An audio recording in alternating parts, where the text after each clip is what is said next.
Next teachers qualification and teacher student ratio. దీంట్లో ఏంటి వచ్చేటప్పటికి క్వాలిఫైడ్ టీచర్స్ ఉన్నారా లేదా. సో ఇక్కడ క్వాలిఫైడ్ అనే మీనింగ్ ఎందుకు మాట్లాడాల్సి వస్తుంది అంటే, ముందు పిల్లల్ని హ్యాండిల్ చేయటం అనేది టీచర్కి తెలిసి ఉండాలి. ఎందుకు ఈ మాట చెప్పాల్సి వస్తుంది అంటే, ఇంట్లో ఒక కిడ్ ఉండొచ్చు, లేదంటే ఇద్దరు ఉండొచ్చు.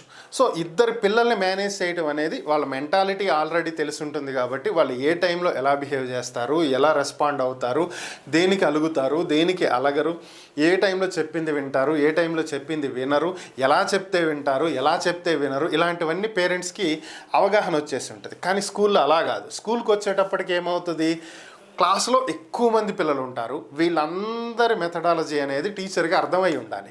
సో ఒక్కొక్కరు ఒక్కొక్క టైప్లో ఉంటారు కాబట్టి అందరికీ టీచింగ్ చెప్పే విధానం ఒకటే మోడల్ ఉంటుంది, బట్ అందరి బ్రెయిన్లకి ఎక్కించగలిగే విధంగా ఉండాలి. సో వాళ్ళ క్వాలిఫికేషన్ ఏంటి, పిల్లల్ని అర్థం చేసుకుంటంలో వాళ్ళకి ఒక అవగాహన ఉందా లేదా. అలాగే టీచర్ స్టూడెంట్ రేషియో 1:25గా ఉండాలి. అంటే ఒక టీచర్కి మినిమం 25 స్టూడెంట్స్ ఉండే విధంగా లో టీచర్ రేషియో కనీసం ఇదన్నా మెయింటైన్ చేస్తూ ఉండాలి స్కూల్స్.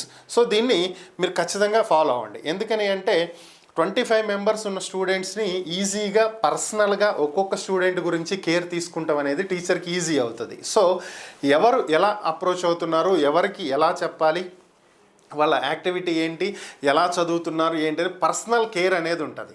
అదే క్లాస్కి ఒక 60 మంది ఉండి ఒక్కటే టీచర్ ఉన్నారనుకోండి, సో ఆటోమేటిక్గా వాళ్ళ మీద ఫోకస్ అనేది తగ్గిపోతుంది. సింగిల్ కిడ్ ఎలా చదువుతున్నారు అనేది ఇండివిజువల్గా వాళ్ళు తీసుకోవటం కానీ, ఇండివిజువల్గా వాళ్ళ గురించి కేర్ తీసుకుని పట్టించుకుని చేసేటువంటి పరిస్థితి అనేది చాలా తక్కువ ఉంటుంది. సో తక్కువ స్టూడెంట్స్ ఉండాలి ఒక్కొక్క టీచర్కి. సో అందుకనే 1:25 అని చెప్తున్నాను. ఈ రేషియో చూడండి.